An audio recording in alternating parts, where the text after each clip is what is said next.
প্রাথমিক স্বাস্থ্যসেবা নিশ্চিতের লক্ষ্যে সরকার দেশের ১৯২টি নগর স্বাস্থ্যকেন্দ্রের মাধ্যমে সেবা সম্প্রসারণের উদ্যোগ নিয়েছে বলে জানিয়েছেন স্বাস্থ্যমন্ত্রী সরদার মোহাম্মদ সাখাওয়াত হোসেন।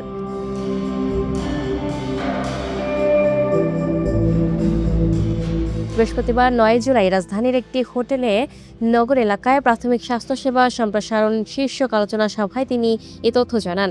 স্বাস্থ্যমন্ত্রী বলেন, উপজেলা স্বাস্থ্য কমপ্লেক্সে দীর্ঘ লাইনে অপেক্ষা না করেই নগরবাসী যেন সহজে প্রাথমিক স্বাস্থ্যসেবা পায় সে লক্ষ্যে সরকার কাজ করছে।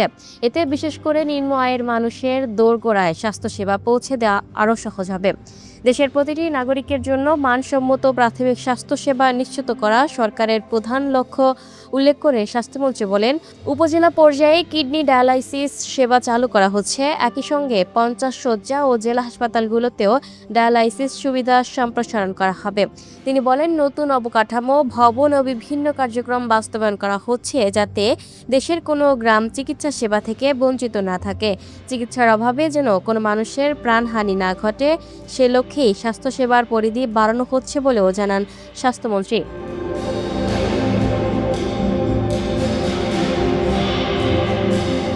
Lucky Akter, up to date news, Dhaka.